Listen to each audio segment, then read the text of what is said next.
Welcome to the Soul Call with Kelly B. I'm Kelly Butchart, soul medicine woman, energy alchemist, intuitive guide and change maker.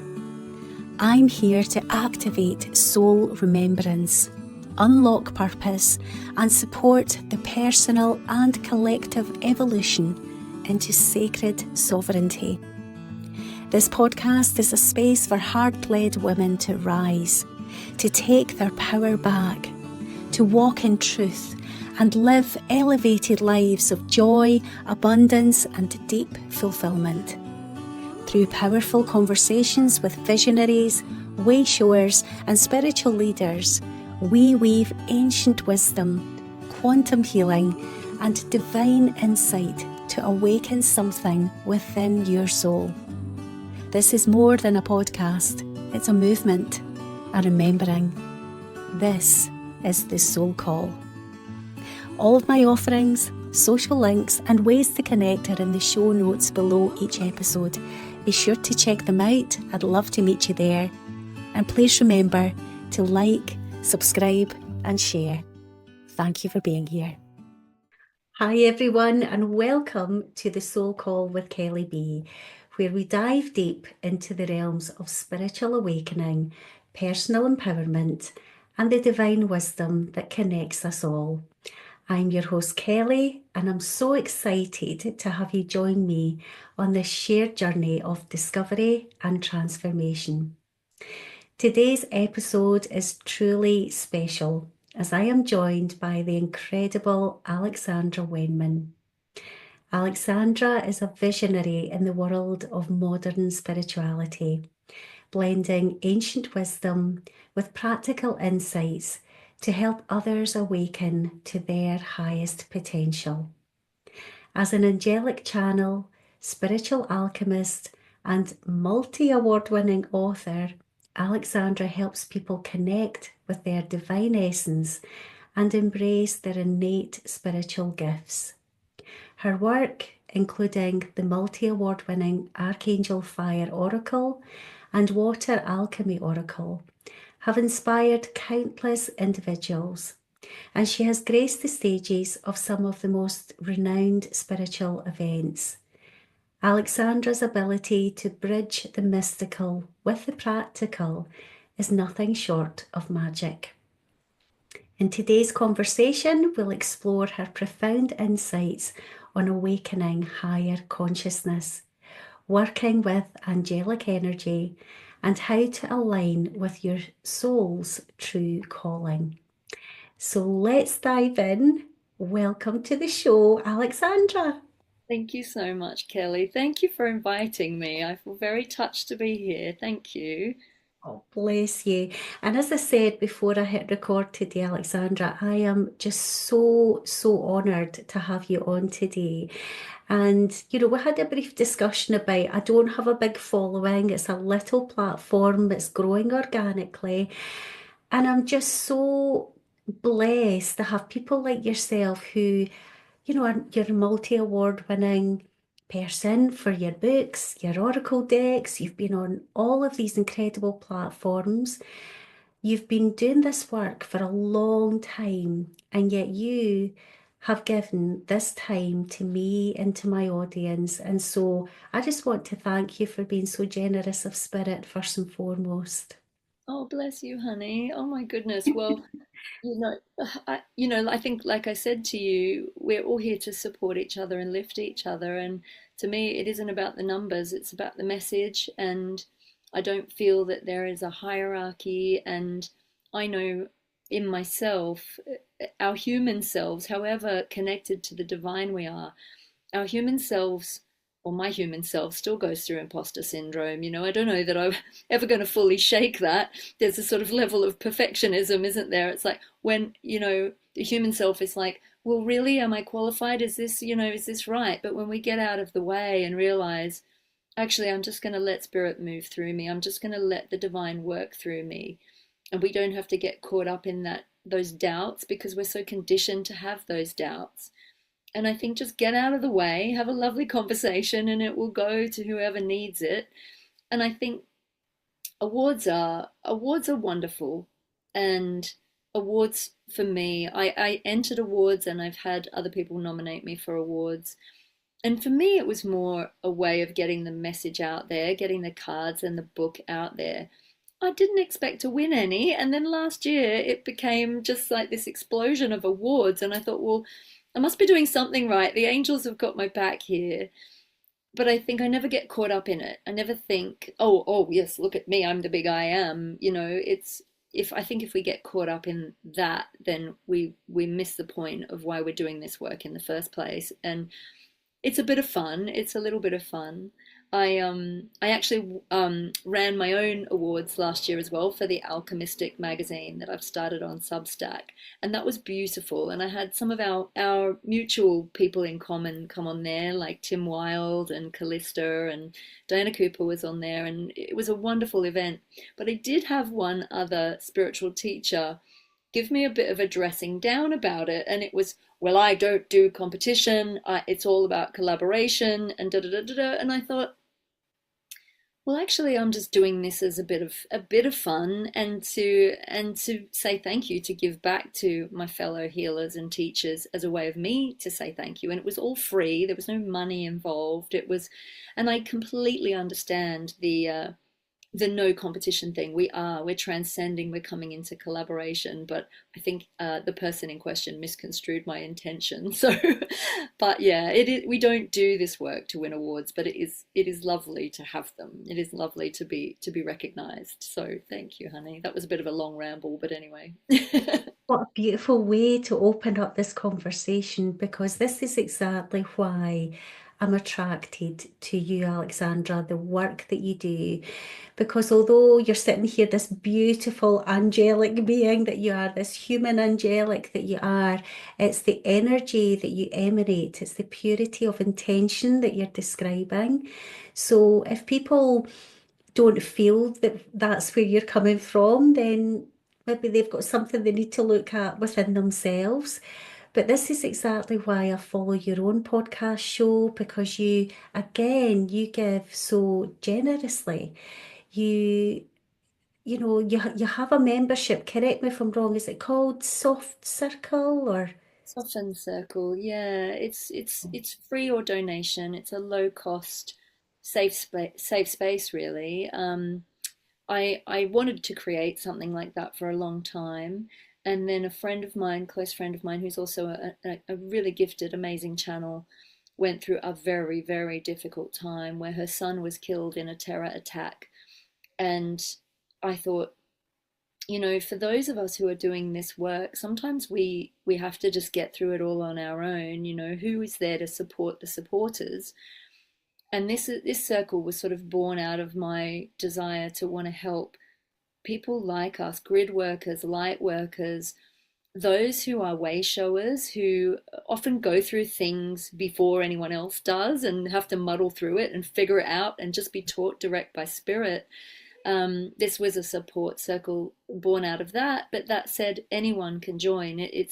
We have a sharing circle where we all talk about what we're dealing with that month. It's a monthly first Tuesday of every month, and we all just talk about what we've been going through, and then I'll guide a process. And as you've seen on my channel, there are times when spirit is like, could you share this process further and wider? And then I'll put it up on the channel. Not every process is put up on the channel, but when it comes through that it's meant to be shared further, then that's where I'll put it. That's where I'll post it.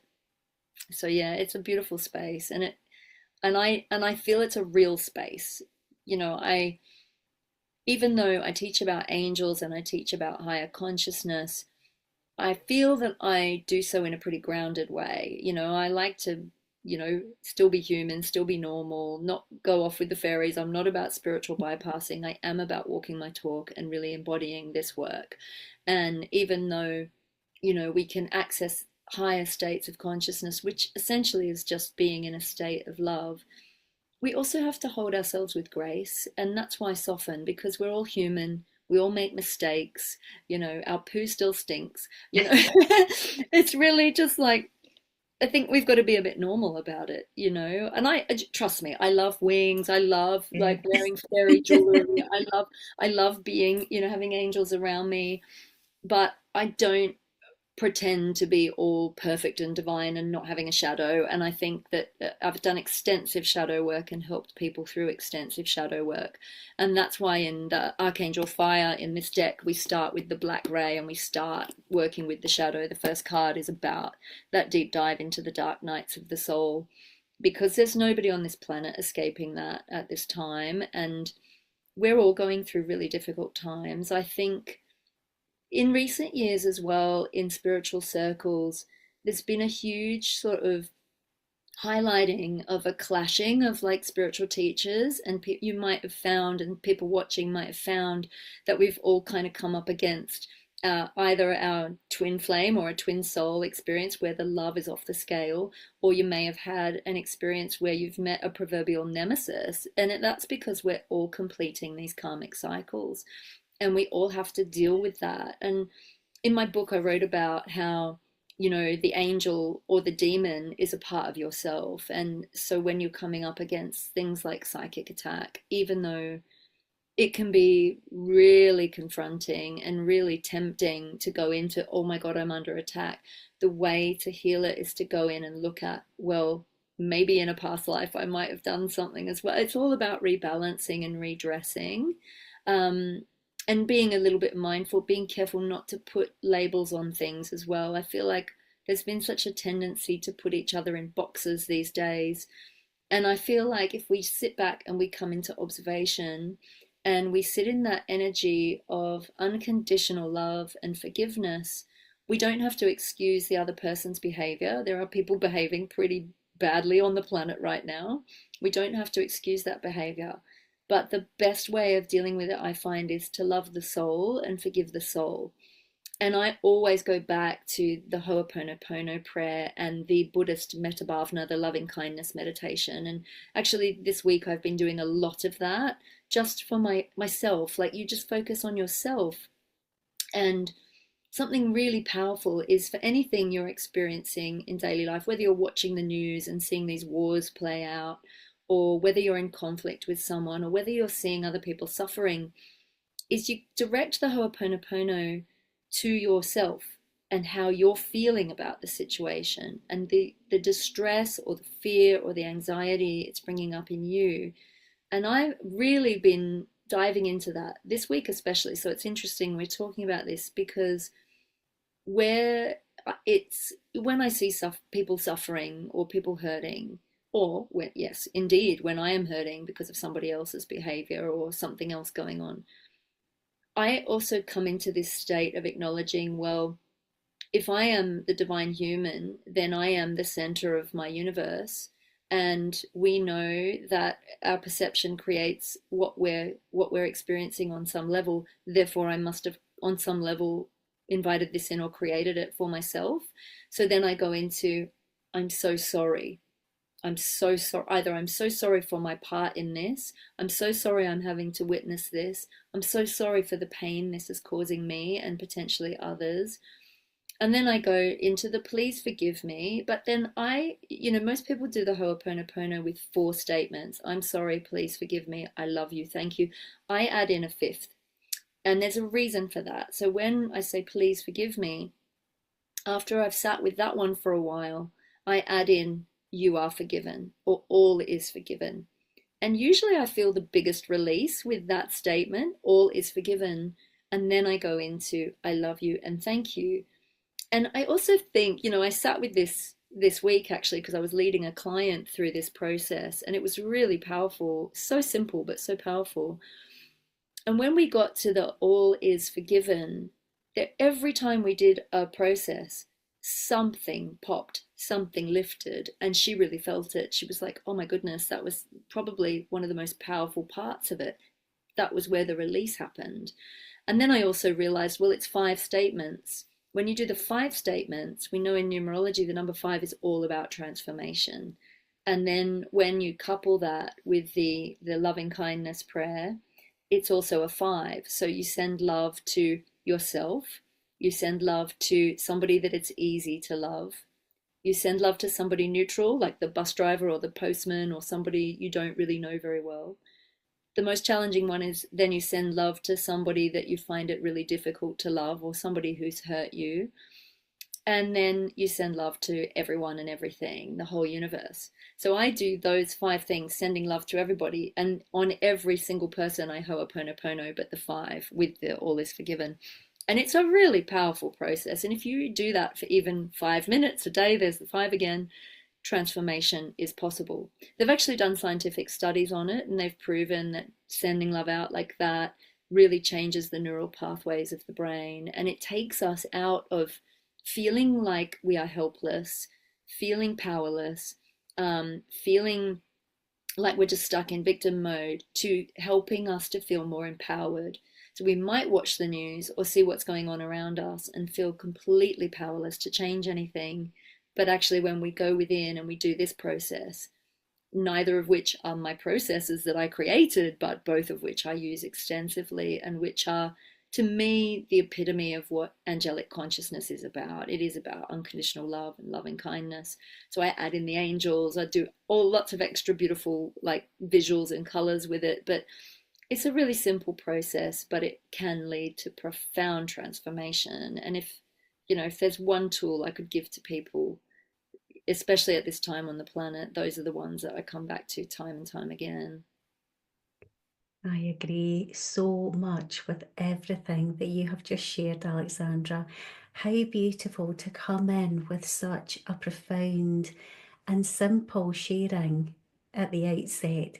So, we identified that we're shifting consciousness from competition to collaboration, and knowing that actually we're all connected through the one heart, and that we're all on our individual, or what appears to be our individual journeys, but collectively we are here to descend into the underworld and look at our own shit, so to speak, and Glad you said it, Kelly. the shadow stuff, and not to bypass that, because that's where all the juiciness is, isn't it? That's the real work right there. And when we all agree to do that, and we're taking our power back, aren't we? We're not sitting in that victim consciousness, those lower states of fear. I can't do anything about my life. I'm a victim of what's happened to me. I'm attached to my story. They betrayed me. They hurt me. We could all sit and do that all day long, every day.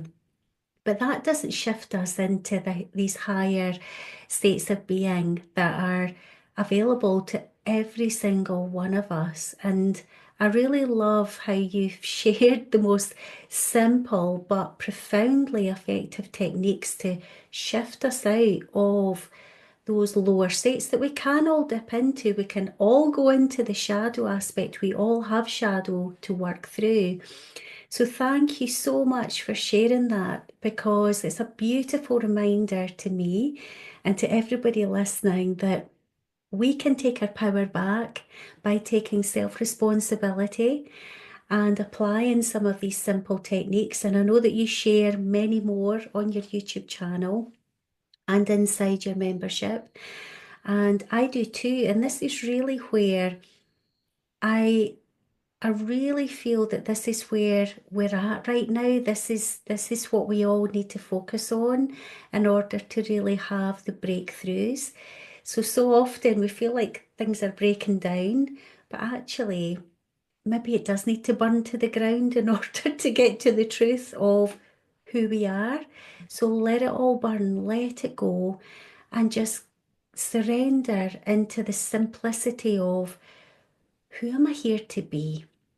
Who am I here to be, and who am I without all of these stories, without the projections, without all of this, the labeling that I've taken on board?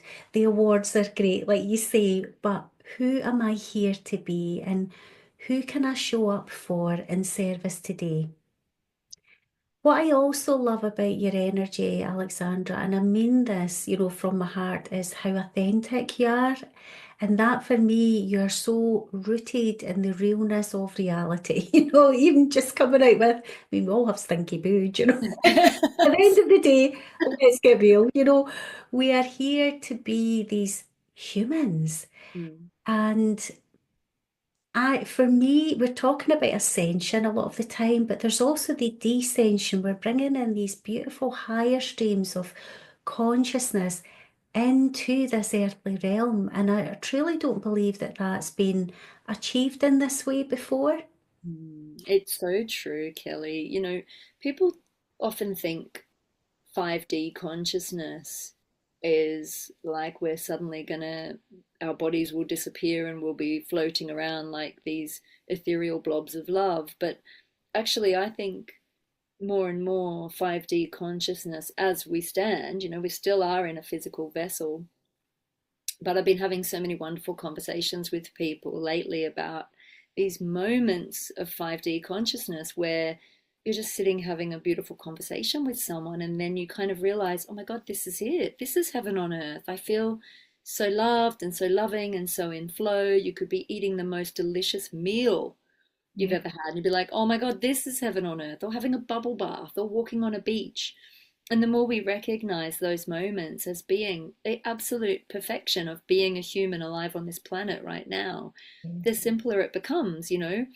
It's like everyone goes, well, when are we going to ascend? When are we going to get there? How do we know we're there? Well, what if we're already there? We just need to recognize it. And heaven isn't up there and hell is not down there. That's Mother Earth. And it's all in our perception. And we can choose how we perceive things in every moment. And like I said, I'm human. I catch myself we often feel anxiety or fear around what we don't know, or around what's coming up. But when I teach, I always say to people, if the unknown, just imagine the unknown was something that was endless light rather than endless darkness. Or imagine that what was coming for you was the best thing ever and you didn't know what it was, but you just knew there was something new coming in and it was exciting rather than anxiety inducing. Then you change the trajectory of that timeline and you get more what you would want, not what you don't want. We're so conditioned to go, oh, expect the worst and hope for the best. But we need to flip that. We need to expect the best, hope for the best, trust in the best, and know that it's coming. And then we attract it. And that's the inner work. It's be your best self, and then you emanate that out. And that can't not be felt by the collective. Yeah. So, where you've got to now, Alexandra, and none of us are like, we're all work in progress. We're not the end product. I don't think you would describe yourself in that way at all. But I wonder if there have. Neither would my husband. Neither would mine. Happy wife, happy life is what I say. I wonder if there have been any pivotal moments on your spiritual awakening journey that have really um, cracked you open, to let more light come in. It maybe didn't seem like that at the time. It often comes around as a dark night of the soul, but I'm very aware that there are people in my life that I don't want this to sound hierarchical, but they don't perceive themselves to lead or live a spiritual life. I would disagree because I know that we're all spiritual and we're all eternal souls. However, in their conscious awareness, they're like, when they listen to me, I really think though that there are more people coming online and starting to explore their spirituality. So, how would someone recognize what's actually happening to them? And could you relate that to your own journey of, well, here are some examples, pivotal moments in my life where I was thinking, oh my God, there's something huge happening here. Well, there's many, many. The thing that I'm being drawn to talk about the most is usually the times when I didn't get what I wanted, or I didn't get what I thought I needed at the time. And there are small aspects of that, and there's huge and very, very painful aspects of that, especially as a woman, and a woman who hasn't had the opportunity to be a mother. That's been a big one in my life. But where I haven't got what I wanted or what I thought I wanted, it has cracked me open, but it's also put like a chink in the universe, and a new timeline has opened up where I actually ended up in some ways getting more than what I wanted, or being led towards more than what I thought I was. And where I thought, oh, that means success for me, especially on a career level. I used to be a journalist. I used to work in magazines, and I was heading along this path to being this journalist, and then it was like suddenly, no, you're not having that. Deviate. Massive life collapse. Lost all my money. Went through so much where I've ended up with what to the outsider would look like ending up with nothing, and yet I gained everything. And yet my soul has always been, my spirit has always been my ballast. And when I've been at rock bottom, the angels have always been there. The teams of light have always been there. Mother Earth has always been there. And I've learnt, probably the hard way, that the only thing you can really grab onto is love. You can't hold on to stuff you don't need. Although I do love shopping, I'm terrible for that. But Same. you have to grab on to yourself. You have to be your own grounding rod. You have to be your own support. Um, I've worked with my inner victim, my inner needy person. All the bits, the inner child, the parts. Um, but yeah, for me, it's always been quite harsh. And the weird thing as well is that I always, on some level, like, I've had people on the outside say to me that I make it look easy.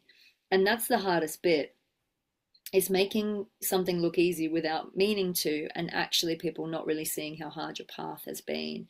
Because most of my path has been really internal, a real internal struggle. And I'm collapsing lots of timelines and clearing a lot of bloodline karma, as we all are. There's been a history of depression in my family. Um, there's been a lot, and also, if we go back to the very first, most pivotal uh, experience that I ever had in this lifetime, was I died at birth. I actually flatlined at birth and had a very traumatic birth. And my parents weren't expecting to have a live baby. And I was miraculously resuscitated by my dad's best friend. My dad's a doctor. My dad's best friend is my godfather now, Godfather Paul. And he saved my life. He resuscitated me and brought me back to life. And on some level, even being here on this planet for me is a miracle in and of itself. But I just put an article up on my Alchemistic magazine about DMT, because having read the work of Dr. Rick Strassman, and how through huge trauma DMT is spiked in the brain. And of course DMT is that molecule that helps us have spiritual visions. And I've always had hugely profound embodied visions ever since I was a child. I've seen angels, I've seen spirit, light and dark, ever since I was a little girl. Ever since I could remember, it's been the most normal thing. And these are not just imaginings, they're proper, fully embodied evocations and visions that come in varying degrees of potency. And I always wondered why that was. But when I looked at his work, and I wrote about it in my book as well, it made me realize, well, that huge trauma that was at the gateway of my birth and my death, it was a birth death, a death birth. And my work has always led me into birth and death. So I go through really painful endings and really incredible beginnings. Like, it's always this gateway. And I also, through the work that I do with spirit, I do a lot of soul midwifery. I've helped countless babies be born, high-level souls come into the world. I don't take credit for it. I just think that I'm a some sort of conduit observer for them to be able to follow that, open that portal or that pathway to help bring them through. But also I've done a lot of death work and helped souls pass to the higher levels where they're meant to go, to the highest point of their evolution. And nobody ever taught me to do that. I just remembered it. I remember lifetimes in ancient Egypt. I remember being trained in how to do that from other lifetimes. I remember a lifetime in particular where I was a very elderly Egyptian priestess, and at the end of my life I chose when I wanted to leave and I knew where I was going, and I lay down on an altar in the temple, and I stepped out of my body and I ascended. So yeah, there's been a lot of pivotal moments. I don't think the awakening is ever a definitive one thing. You suddenly wake up and there you are. I think we go through levels of it. And I think sometimes it feels like you're taking 2 steps forward and 10 steps backward. And I just, have been through another massive couple of years of really, really difficult challenge. Um, I was in an intellectual property court case, which I won't go into huge detail about. A lot of people in our industry probably heard about it. It was in the news. And that was very painful. And but it also came with a lot of lessons. And I think the biggest lesson for me was that I needed to learn to stand in my power and not be a doormat anymore. And I needed to learn that being nice didn't mean that I had to give my power away. And I think that was a huge lesson for me. I don't feel comfortable in conflict, never have. And obviously I bless the other person. I do think that on some level there was something bigger at play than just what was going on between the two of us. So yeah, and I always say, to those of you going through really difficult challenges, we are globally anyway, but just really hold yourselves in compassion and try to hold, if you're in a conflict, try to hold the other person in love and compassion as well, because they'll be struggling too. We're on some level we all think we're victims, even if we're being the bully. So Yeah. I hope that makes sense. So many beautiful. Unconditional love is the way forward. Yeah, absolutely. For yourself, when you're going through these difficult times, you mentioned quite a few things that I'd love to revisit with you, and seeing and everything is initiations, if you like, whether it's been something beautiful or something challenging. And you spoke about the death and birth, being very, very close, because as we know and understand that we are eternal souls, so we can experience many deaths through our life where we're rebirthing ourselves. And very often when you've thought of yourself as one way, and maybe a dark night of the soul or a challenge comes along, you think, actually, this part of me, this chapter's over now. This is a new version of Alexandra being birthed. This is a new version of Kelly being birthed. And it's all what I call these divine fluctuations on the way up. If we choose to take these initiations, choose to accept these opportunities for growth, it does grow us. It's like another portal, another doorway, another deepening into remembrance of who we are. And I know that you do Akashic record work and you've accessed many of your own past lives, and even sharing what you have there, I have this remembrance of choosing when I was going to exit and I left my body. There are so many syncs with my own life, it's crazy. And I think this is coming back to the point that I was making earlier that you've just touched on again, Alexandra, about the power that we hold and remembering the power that we have. So, yes, we can all go into this victim mode, but actually, let's remember, come back to the remembrance of how powerful we are. We are multidimensional beings.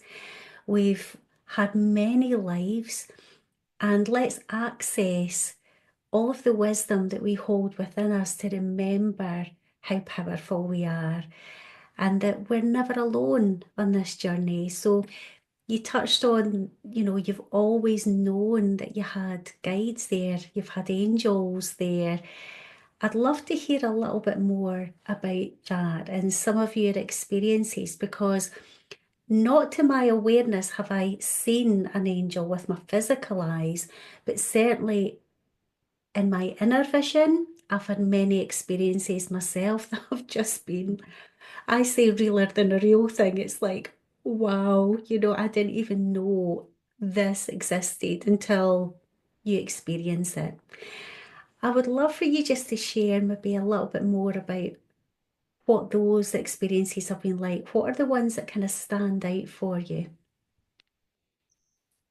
Oh, probably the most powerful uh, there were a couple of them, but probably the first most powerful angelic experience I've ever had. It's usually with the archangels for me, and I had tried to shut it down for many years. You know, I tried to fit in and be normal, especially when I was in my 20s, and I couldn't avoid it anymore. And you know, I when I moved to London, I started having all these spiritual experiences and had my great grandmother appear to me and all these things, and I really got called to my path. And I signed up finally after much resistance to a healing course. This was probably back in like 2007 or 2008.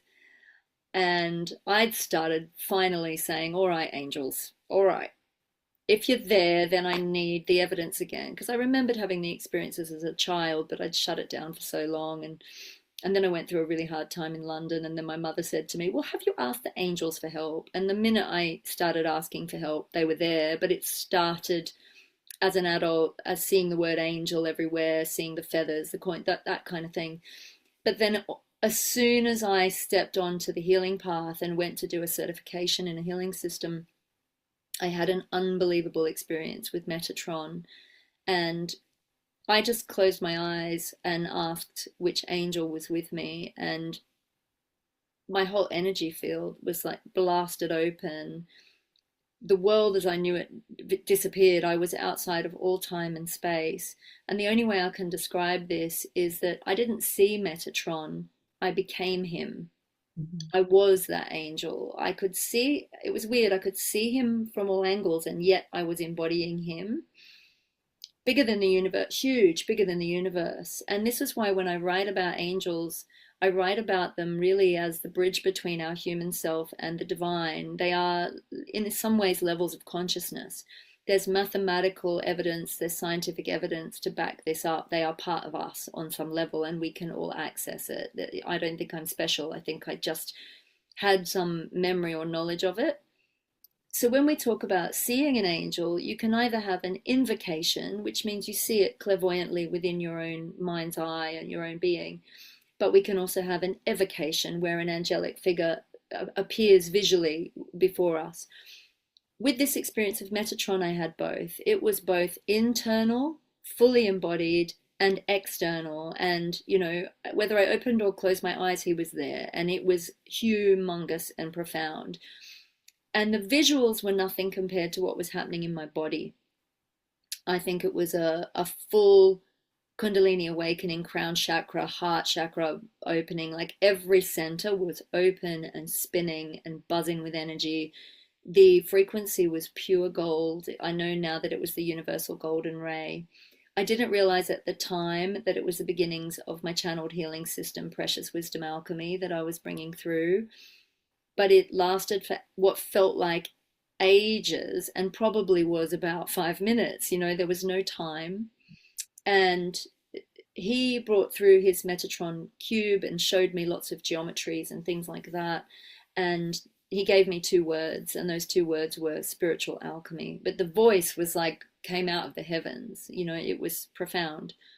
And I didn't know that it was leading me to all the work I'm doing now and all the scientific mathematical research to back up the mystical experiences that I was having.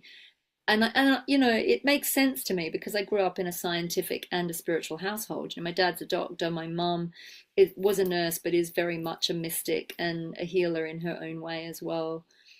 And I didn't realize that Metatron was saying to me, you're here to bridge the worlds. You know, I'm a Libra as well. I was bridge worlds, light and dark, good and bad, right and wrong, male, female, up and down, science and spirit. It's all one and the same at the end of the day.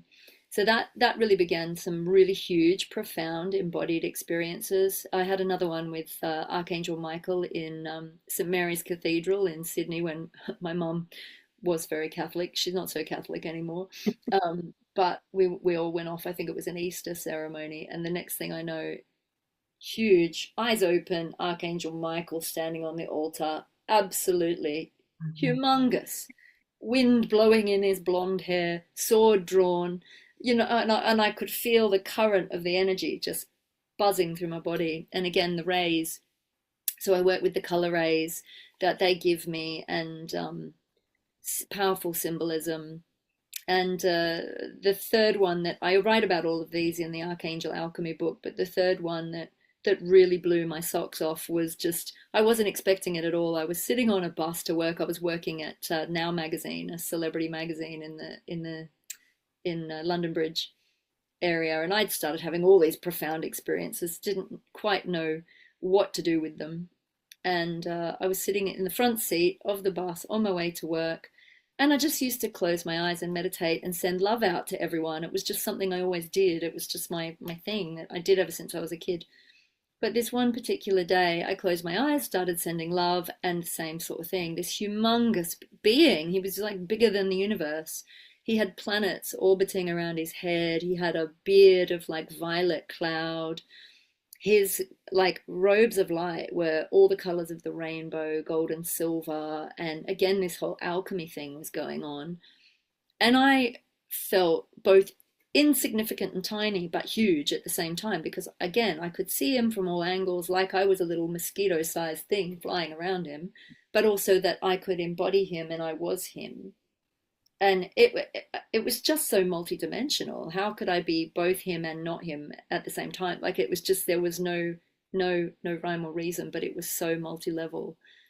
And again, the words spiritual alchemy. And when I said, I was like, which angel is this? It was like, there's a lot of violet, but it's not Zadkiel. And he was angelic, very much angelic.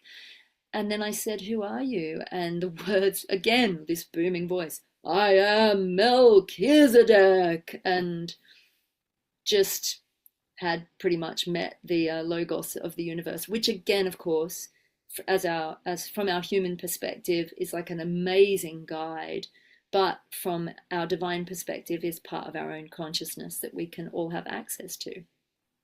Really, really mystical experiences. So yeah, those were a few of the really big ones. Most days I feel them around me. It's much more subtle. I don't think I could live like that every day of my life. I wouldn't get anything done. But most days it's much more subtle. I can feel a lot of them around us now. Like, I think you and I spoke about, the warmth coming through the heart and the body. And most people say, like, when I work and when I'm teaching meditations to do with the angels, people really feel it like energy tingles and things like that. They'll feel their crown opening. They might feel the touch on the cheek or something like that. And just very, very subtle energies, or sometimes really, really deep tingling or buzzing or temperature changes. They work a lot on your spine, angels. You'll feel your channel kind of opening. So I love listening to these stories. Honestly, Alexandra, I could listen all day. I've got so many of my own experiences that I can I really did relate too, to what Kelly. you're saying. My son is in Libra also. And what you're saying about, being really activated when you were learning a healing modality, that was how it happened for me also on a much bigger scale than what I'd already experienced. And that embodiment, I know exactly what you're describing. Can you share, Kelly? Can I share some of your stuff? So, yeah, so one of the experiences I had was when I was being attuned to Angelic Reiki back in 2012. Um, the angels, and it was Archangel Metatron was one of my main guides as well. Um, Maybe because I'm a teacher, I'm not too sure, but he came in and I know what you're talking about, the enormity of the energy. It's like you feel huge. It's like your physical body's just not even here. You are just this incredible, incredible energy. I've also embodied my dragon self in the same way, which really surprised me because I was going, oh, we're not supposed to be tuning into dragons just now. This is all supposed to be angelic. What's going on? Well, they all work together, They don't all they? work together, of Yeah. course they do, yes. So my dragon self came in and it was just light. And I was looking through like kaleidoscopic eyes and I could see multi-dimensionally. That's the only way I could use to describe what was going on because I couldn't really understand what was going on. It was just happening. And this is how it's continued to work for me when I'm facilitating healing sessions for clients, I never know what's going to happen. I just open myself to allow these higher aspects of myself come in and guides. So sometimes it can be spirit animals that come in, sometimes it can be angelics or ascended masters, sometimes it's rays, like what you're talking about, these beautiful, rays of color, of consciousness that come in. It can be very cosmic, other times it can be very earthy. It's just incredible. Um, and what really blows my mind is when it's like a new experience, call it a remembrance, I'm not too sure, but um, I've been taken to like temple spaces, let's call them. Not really sure where I was, but being at one with the cosmos and like white lion beings coming in. And this Oh is yes, yes. back in 2012. I had never heard of white lion beings. And they were kneeling down to me. And I'm like, what's going on here? And I'm like, oh no, no, no, I'll kneel down to you. Like, I'm like, what the is going on here? And they were honoring me as much as I was honoring them. That's it. It's a two-way conversation. It's a two-way street. There's no pedestal, and they mean Absolutely. it. Yeah. Yeah. And that is what blew my mind because I have had a tendency in my life to put people on pedestals, the gurus and all the rest of it. And I've been told repeatedly over recent years the time for that is over and not to be fearful of our own power, that they are here to help us remember these deepest parts of ourselves. No more hiding, Kelly. No more shrinking. It's just so incredible. But the love that's there every time is what blows me away. It's like a love that it actually blows your heart wide open. It's like all encompassing love. And that for me is we can describe it in all sorts of different ways, but that's what it comes back to, just like what you'd said earlier. It's that unconditional love. And what I loved what you said earlier too was about how real you keep this. It's like, we can have a laugh about it. Let's not get too serious and let's not get all involved in our ego when it comes to awards and things like that. It's like, let's just be that love and let's just be curious about what all of this is and knowing that it is all available to us. So, for me, the unseen realms is where the magic is, but also let's bring that magic into our daily lives as well. I gotta say, like even when you were talking about some of the pivotal moments I've had, some of those have also been like, if your ego gets in the way too much, this is the thing about working with angels and particularly archangels, they are not fluffy. When you're working with unconditional love energy, right, it's a neutralizing force, Mhm. and it's about staying in that centered place. So if, for example, my ego has ever gotten too big, I have been kicked in the ass Mhm. big time. Mhm. So I'm not allowed to go that way, right? It's like I will get the rug come out from under me if I get too big for my boots. And it happens, right? Keep me on the straight and narrow. And equally, whenever I have made myself too small or too weak or not given myself enough credit, I get kicked in the ass again, in a different way and challenged to stand, like I said, in my power. You just can't deviate from integrity if you're doing this work. And there's always the twists and the turns, and always come back into my heart space in any decision. If there's a decision to be made or a choice to be made, I never make choices flippantly, and even if I used to, certainly never anymore. I always have to sit with it and sit with it and sit with it, get my pendulum out, listen to my body. Even if something really looks right on paper as an offer or an opportunity, would this be serving my, there goes the throat, would this be serving my highest good? Or would this be for the highest good of all? Or And it's hard because I used to be such a yes person, and I used to be like, yeah, sure, I'll help.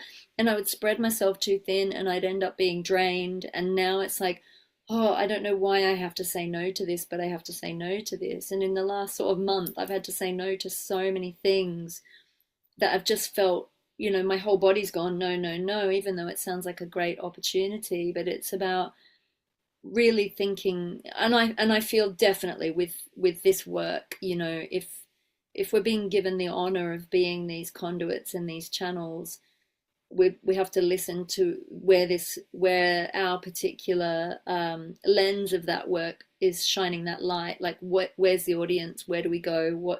And I have to really listen to what spirit and my higher self, predominantly the higher self, where does it want me? You talk about the lion beings. I once knelt in front of Sekhmet in Egypt and said, put me where you need me. And I wouldn't recommend doing that. I wouldn't recommend doing that. I would recommend that if you're going to do that, you say, put me where you need me, but please support me in it. Let me be financially supported. Let me have my human needs met. Because I literally, my whole life collapsed out from under me, and I was hurtled into doing this full time, and did not feel prepared at all. But I was put where I was needed. I just didn't ask for my needs to be met. So yeah, she obviously the ruthless compassion mama of destroyer creator, and she destroyed me to recreate me. And I've realized actually I'm a snake in the Chinese astrology, and the last snake year we had was 2013.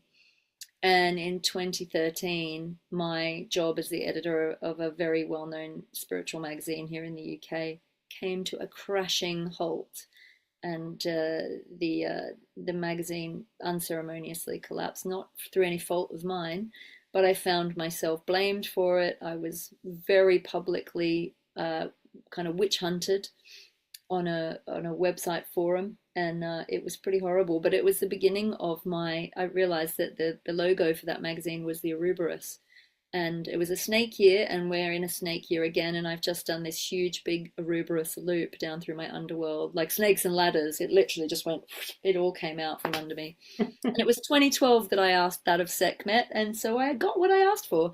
Let's just put it that Wow. way. So it was very interesting, but I feel good things about 2025. I am, for all of us, really. I feel like we've all done that loop. It's not just me, but I feel probably the snakes out there are feeling it a bit more than most, or the dragons as well. Because the dragons it was a dragon year last year, and that was 2012 till last year was a dragon cycle, and that's also an Ouroboros.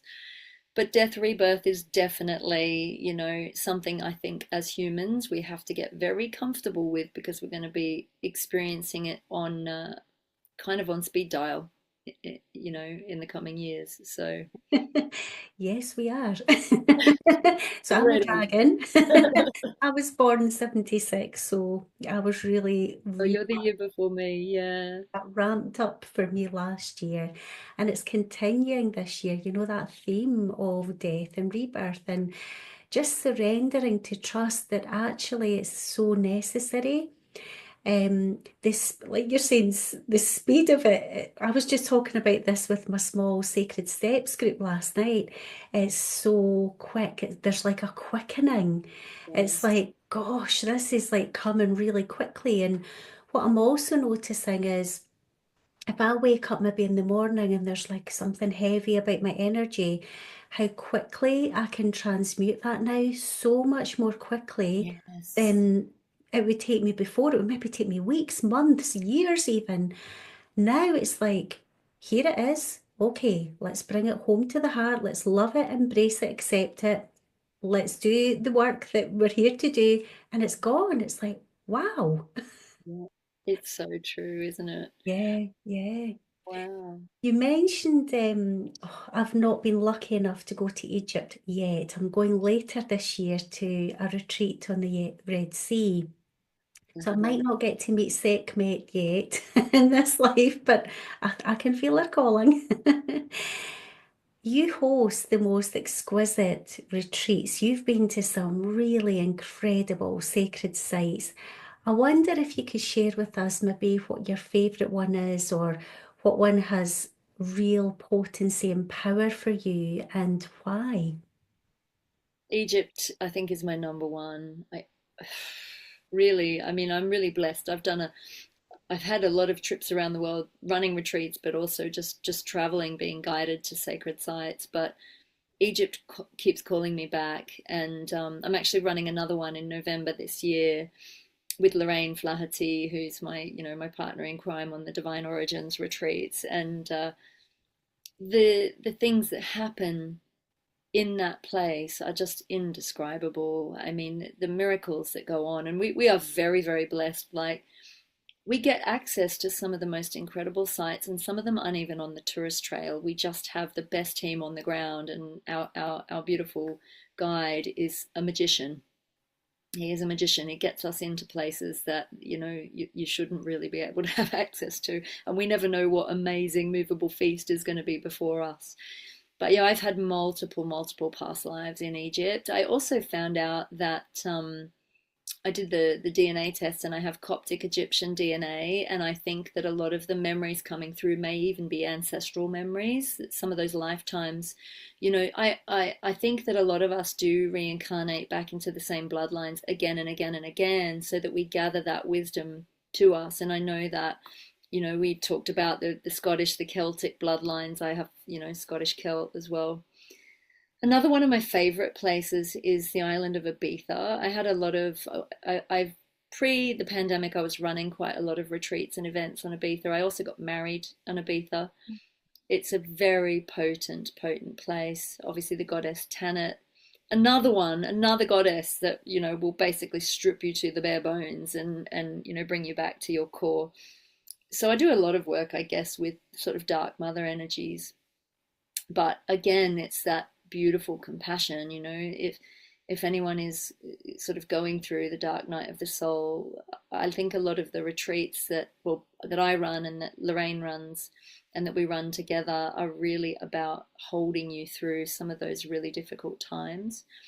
I'm also running a Switzerland event. I'm not running it as a retreat; it's more a workshop. So I'm leaving it up to everybody to book their own flights and accommodation. But we're hosting Precious Wisdom Alchemy in the Swiss Alps in May, 9th, 10th, and 11th of May this year, and that's going to be really beautiful. It'll be a level 1 and 2 intensive, so it is a certified healing system as well. So all that is on my website, but I'm looking forward to that. I'm getting a lot of really beautiful, fresh, clean energy being up there in the mountains, and I feel it's a reflection of the energy I'm feeling for this year. Actually, I feel like we're coming back to a high point again, and that feels really exciting.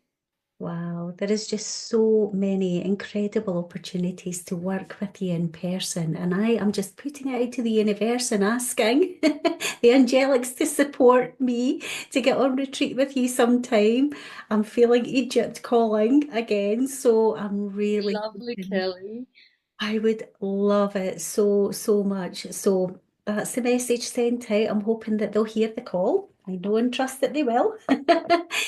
Now, I would love, Alexandra, you have you have produced two incredible oracle decks. They are so beautiful.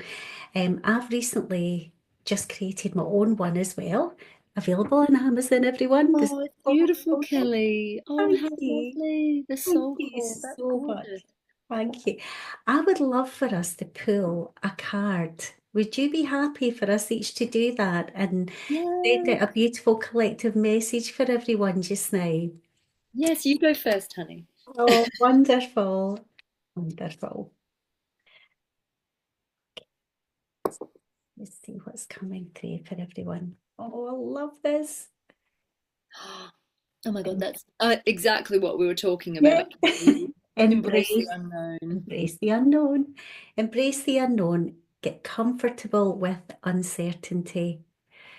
And yeah, how perfect a card is that for just now? So let me just share the message.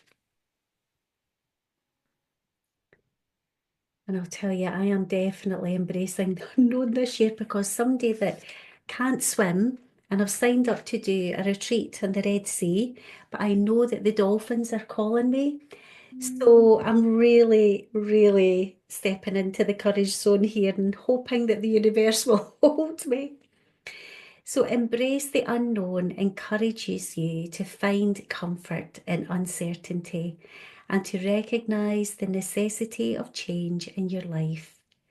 While familiarity and routine may provide a sense of security, your soul craves adventure and learning to live life fully and evolve to its greatest potential.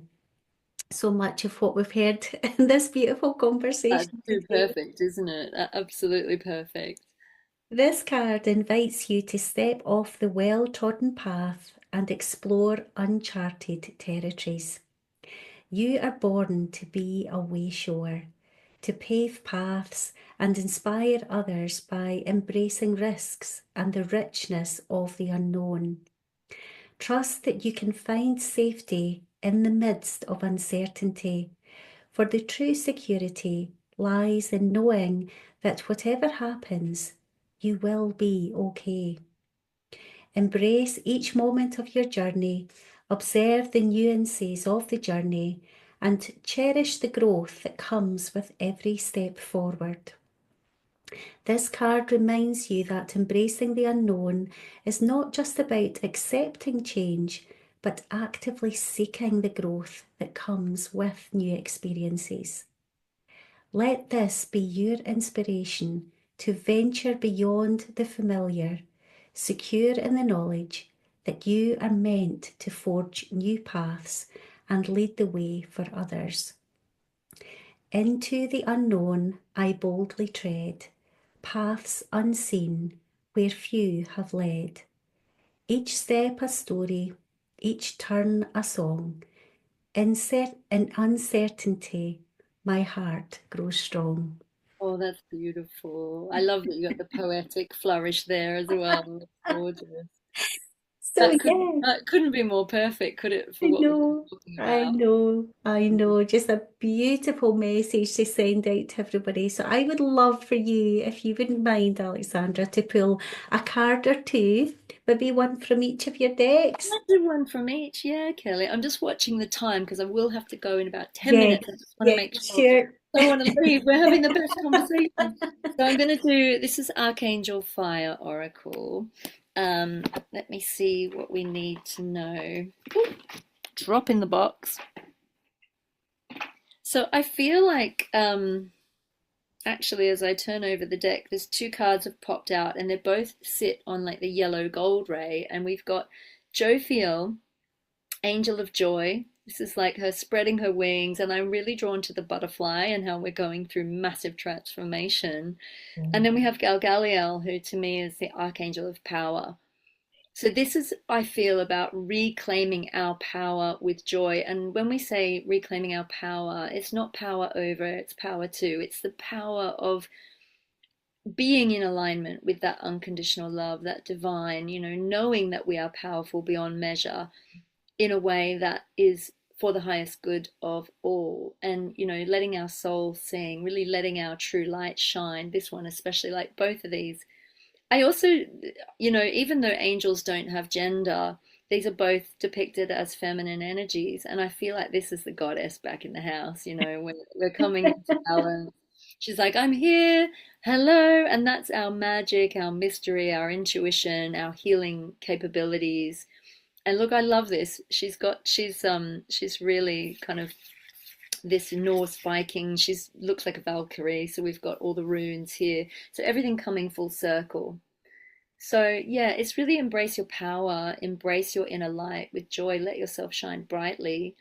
And again, don't fear the unknown. Go forward with joy. She looks like she's kind of looking to the future with joy.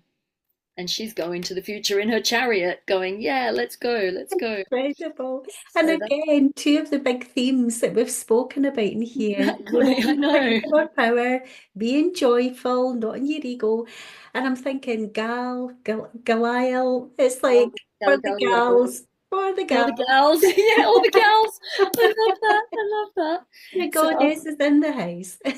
goddess is in the house. I'll draw one. This is the Water Alchemy Oracle. So this one is really, while Archangel Fire is really about coming into your inner power, really embracing your divinity. This one is about emotional mastery, and water, of course, very connected to our emotions. So I'll just see what we need. What do we need on this call? Oh, look at that. I knew that. So again, I've got two that have popped out, and I knew that one of them was going to be it. So rock pool is again about shining your true colors, having pride in yourself, letting yourself come out, like not hiding, like being like, I'm different, I'm unique, I'm going to let that shine, I'm going to embrace my creativity. I'm not going to hide in the shallows. Yeah, let your true colors shine, really. And again, it's like he's open-hearted, flying into the future with like, yay. And then we have this is the highest card in the pack, and it's the nebula. And it really is about Wow. knowing that we are the cosmos. The cosmos exists within us and all around us. If we zoom in on our cells and our molecules, it's like galaxies within us. And we have all that power of the universe inside us to co-create what it is we want, not what we don't want. The reason this sits in the water deck is that scientists do believe that water may have come to Earth on a comet. That water does exist in the cosmos, and I believe water is pure consciousness. If we look at the work of beautiful Veda Austin and Masaru Emoto, you can actually tune into the consciousness of water, and it will bring you messages. And it is obviously, we are made up of what, 75 to 80% water as well. So it is a vast consciousness, and it can give us access to those hidden realms as well. And I think this card is also saying there's a lot more in the unknown that is becoming known. If you think about 10, 20 years ago, people didn't really understand what multidimensional reality was. And now you can say that and they go, oh, yeah, I get it. Like you couldn't. I remember when I first started teaching and I'd try to talk to people about the multiverse, they'd be like, what? And now they go, oh, yeah, I kind of get it. Like that's happened in 10 years or something. That's happened so fast. So we're on this rapid trajectory. I also am feeling like so many new technologies are about to be available at our fingertips that they already have access to but haven't been sharing, medical technologies and things like that, transport technologies. And I think there's about to be a massive renaissance in all of this where we're going to suddenly have access to a lot of the information that's been kept hidden from us because of power and control, really. But those two cards are really a reminder of, you know, we were talking about the imposter syndrome at the beginning. It's like, don't feel like an imposter because the whole universe exists inside of you, and everyone is part of you on some level anyway. So what do you care what other people think? It's really you sitting in self-judgment of you if you're being judged on some level. I always find that if someone is judging you harshly, where are you judging yourself harshly? Go in and heal that pattern. Again, the Ho'oponopono is a really cool tool for that. I'm sorry. Oh, I love this. Oh, I could talk to you for hours and hours and hours, Alexandra, but Likewise, I have honey. borrowed you for long enough, and I'm so grateful again that you have said yes to this conversation. I can't wait to put it out there and share it with everyone. I'd love to have you back again sometime in the future. Oh, you must come on mine too, Kelly. You're I would such a love to. beautiful, beautiful interviewer. It's been absolutely lovely. Oh, thank you so very much again. I am just blown away with the generous wisdom that you share and for being this beautiful, real, angelic human. We're just so blessed to connect with you. So thank you again. I will drop all of your links down below this episode so people can look you up. They can find information about your retreats. They can find your oracle decks, your books, everything that is Alexandra Wenman. Thank you so much again. Thank you, Angel, and thank you everybody for watching. And yeah, Kelly, thank you for everything you're creating and doing. You have a really beautiful energy about you, and likewise, you're a divine human, and it's wonderful to connect. Thank you so much. Thank you. Thank you, everyone. Bye for now. Bye. Thank you so much for tuning in to the Soul Call with Kelly B today. If this episode spoke to your heart, I'd be so grateful if you'd take a moment to like, subscribe, or share it with someone who needs to hear it. Your support truly means the world, and it helps this message ripple even further. And if you're feeling called to explore more of my work, my latest offerings, sessions, and ways to connect are all in the show notes below. I would love to hear from you. Until next time, keep listening to your beautiful soul. With so much love, Kelly.